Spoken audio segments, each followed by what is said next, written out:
नमस्कार दोस्तों, नमः शिवाय। जीवन ज्योति चैनल में आप सभी का हार्दिक स्वागत करती हूँ।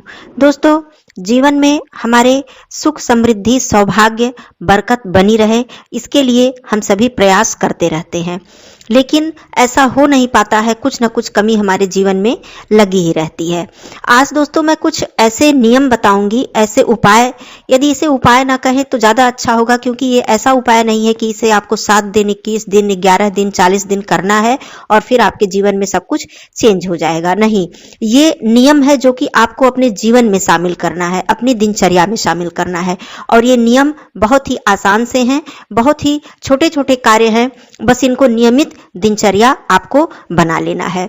किसी भी तरह से आप परेशान हैं, घर में सुख समृद्धि नहीं है, घर में कलह क्लेश बढ़ता चला जा रहा है, या फिर पैसे की बरकत नहीं हो रही है, पैसा आ रहा है परंतु रुक नहीं रहा है, किसी भी वस्तु को खरीदने की इच्छा है लेकिन बजट पूरा नहीं हो पा रहा है, ये सारी दिक्कतें हमें देखने को मिलती हैं।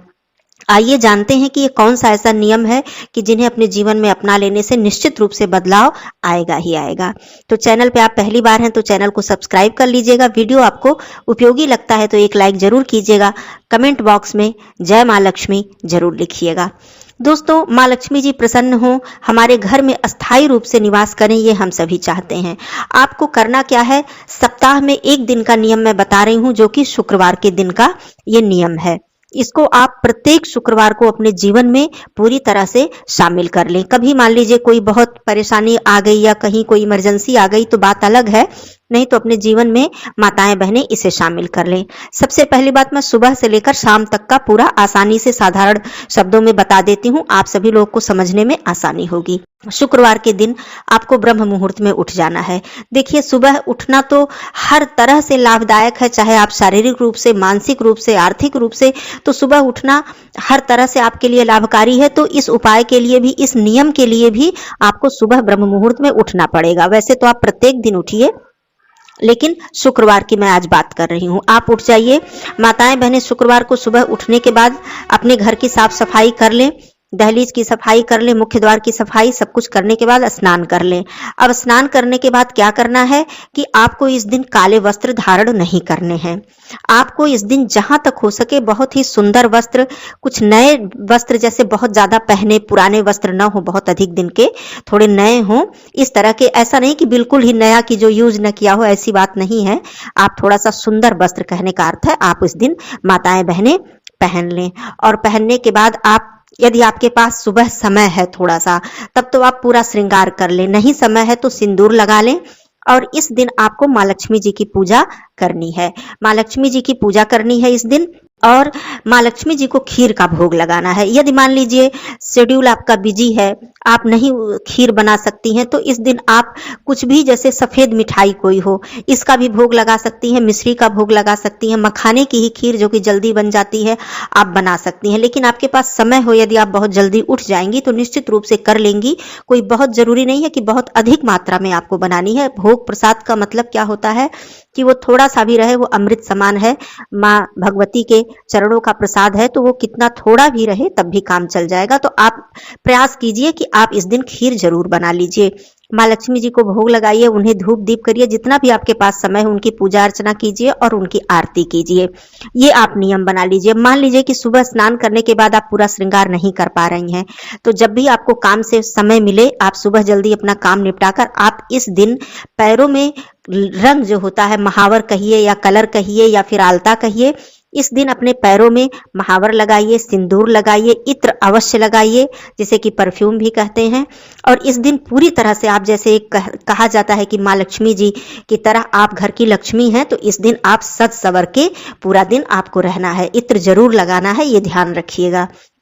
इस तरह से करने के बाद संध्या के समय आप स्नान कर सके तो कर ले, नहीं तो अपने वस्त्र को चेंज कर दें, बदल दें, हाथ पैर मुख भी धो सकती हैं, चेंज कर सकती हैं। उसके बाद आप शाम को माँ लक्ष्मी जी के समक्ष हो सके तो घी का दीपक जलाइए। घी नहीं उपलब्ध हो पाता है तो आप तिल के तेल का भी जला सकती हैं। और संध्या के समय बैठकर आप माँ लक्ष्मी जी के समक्ष दीपक जलाकर उनके, चाहे किसी मंत्र का या फिर चाहे किसी चालीसा का या फिर चाहे किसी स्तोत्र का पाठ अवश्य करें। ये संध्या के समय आप अपना नियम जरूर बना लें।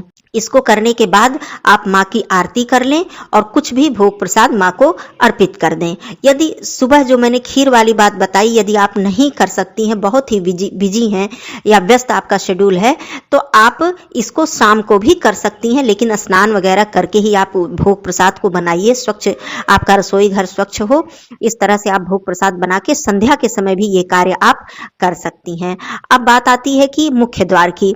मुख्य द्वार की बात मैं करूं यदि ब्रह्म मुहूर्त में आप ये कार्य कर लेती हैं तो बहुत ही उत्तम है कि सुबह उठने के बाद आप स्नान आदि करके मुख्य द्वार पे आप पानी का छींटा दीजिए या मुख्य द्वार पे पानी गिराकर उसे धुल दीजिए अच्छी तरीके से, और वहां पर एक स्वास्तिक बनाकर एक छोटे से कलश में, छोटे से लोटे में, किसी पात्र में जल रखकर वहां एक दीपक आप प्रज्वलित कर दीजिए। इतना ही कर लीजिए।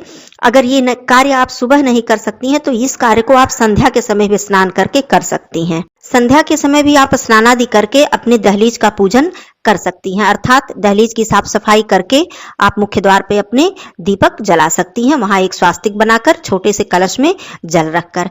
ऐसा आप प्रत्येक शुक्रवार को यदि करती हैं, नियमित रूप से अपने जीवन में इसे शामिल कर लेती हैं, तो आप देखेंगी धीरे धीरे माँ लक्ष्मी जी की कृपा आपके ऊपर बननी शुरू हो जाएगी और धन की जो बरकत है वो भी आपको दिखाई देगी स्वयं कि हाँ, हमारे यहाँ धन में अब बरकत हो रही है। जो भी आपकी कमाई है, जो भी पैसा है वो बच रहा है, बचत हो रही है और आपकी जो भी इच्छाएं हैं वो पूरी हो रही हैं। कहने का अर्थ है पूरी तरह से सुख समृद्धि धन धान्य से आप परिपूर्ण हो जाएंगी। तो ये नियम है दोस्तों। देखिए, जीवन में दुख परेशानियां तो आती ही रहती हैं। मैं ये नहीं कहूंगी कि ऐसे नियम करने से आपके जीवन में सारी परेशानियां खत्म हो जाएंगी। जो हमारे जीवन में दोस्तों दुख है, परेशानी है, वो हमारा प्रारब्ध है। हमारे प्रारब्ध की वजह से ही हम इस जन्म में दुख और कष्ट को भोगते हैं। लेकिन हमारे जो जीवन में ये सारे नियम है, धर्म है, ये सारे कार्य हैं, इनको करने से कहीं ना कहीं हमारे जो ग्रह के बुरे प्रभाव हैं वो धीरे धीरे कम होते हैं, वो धीरे धीरे अच्छा फल प्रदान करने लगते हैं। तो कहने का अर्थ है कि हमारा यदि प्रारब्ध भी खराब है और उस वजह से हमें दुख मिल रहा है और फिर इस जन्म में भी हम अपने नियमों को न मान के चलें, धर्म को न मान के चलें, सारे दिनचर्या में हम कहीं ना कहीं गलतियां करते रहें, तो और भी हमारी सारी चीजें खराब होती चली जाएंगी। कहने का अर्थ हमारे जो ग्रह है वो और भी बुरा फल हमको देने लग जाएंगे। तो परेशानियां कभी भी हमारे जीवन से खत्म नहीं होंगी। क्योंकि दुख और परेशानी से आपको बिल्कुल भी घबराना नहीं है, परेशान नहीं होना है, धैर्य रखना है और साथ साथ अपने जीवन में नियम और धर्म को अपना के चलना है। तो निश्चित रूप से आप देखेंगे कि बदलाव आएगा ही आएगा और भगवान की शरण में रहने से आपके मन में हमेशा शांति बनी रहेगी। तो इस तरह से आप इस नियम को कीजिए और बदलाव आपको स्वयं दिखाई देगा और आप स्वयं जानेंगे कि हाँ, ऐसे नियम को करने से, और ये शुक्रवार का नियम है, ये माँ लक्ष्मी जी का दिन है, माँ लक्ष्मी जी को समर्पित है ये दिन, तो ये उपाय ये नियम बहुत ही ज्यादा कारगर साबित होगा। तो फिर मिलती हूँ ऐसे किसी वीडियो के साथ। तब तक के लिए दोस्तों धन्यवाद। नमः शिवाय।